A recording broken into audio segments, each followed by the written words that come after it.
Is there any level of cowardice lower than mocking a man who nearly died for his country while hiding behind a keyboard? Today, we are looking at a situation that has sent shockwaves through the political landscape of Maine, pitting a decorated combat veteran against a Senate candidate whose past online behavior has now spiraled into a full-blown national scandal. Before we continue, if you want to stay on top of the most important stories happening in U.S. politics right now, hit that subscribe button, turn on notifications, and leave a like. It really helps this channel grow and ensures you don't miss out on these breaking updates.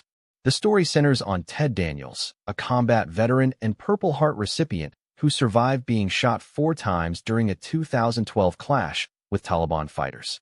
For years, Daniels has lived with the physical and mental scars of his service.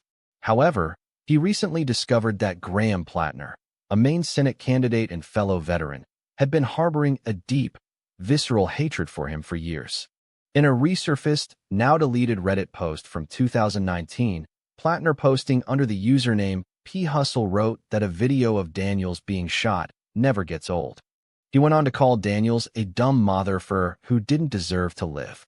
Plattner claimed that the only reason Daniels made it home was poor marksmanship on the part of the Taliban. It is chilling to read these words, especially coming from a man who served 4 combat tours himself. But the rabbit hole goes much deeper. As the Maine Monitor began digging into Plattner's deleted Reddit history, they found a disturbing pattern. This wasn't a one-off comment.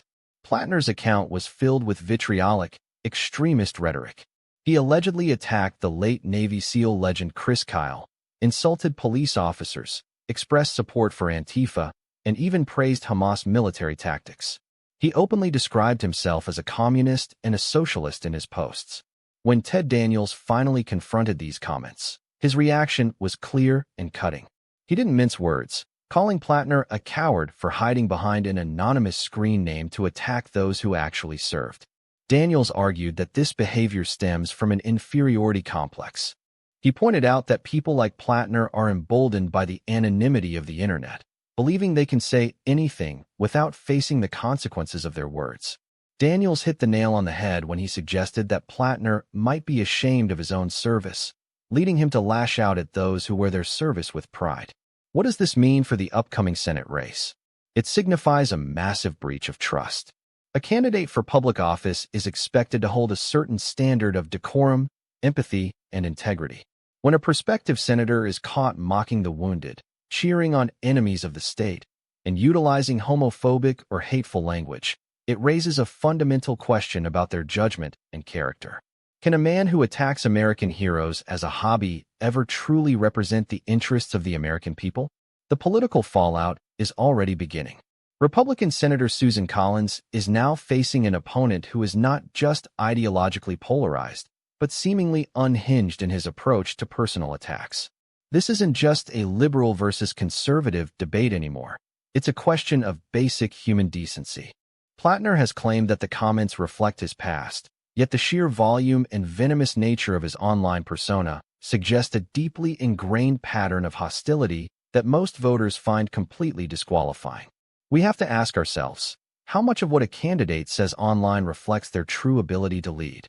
If this is how he speaks about his fellow soldiers, how would he speak about his own constituents? The mask has slipped, and what we see underneath is a man who seems more interested in causing division and spewing hate than in serving the public good. I want to know what you think about this explosive situation. Is an old Reddit post enough to disqualify a candidate from office? Or should we look past what people say in the darkest corners of the internet? Does this reveal the true character of Graham Plattner? Or is it just keyboard warrior talk that shouldn't impact his political future? Drop your opinion in the comments below. I read every single one. This story is a stark reminder that in the digital age, nothing is ever truly deleted. Your history follows you, and if you choose to spend your time attacking those who have sacrificed everything for this nation, eventually, that history will catch up with you. Thank you for watching, and stay tuned as this situation continues to develop.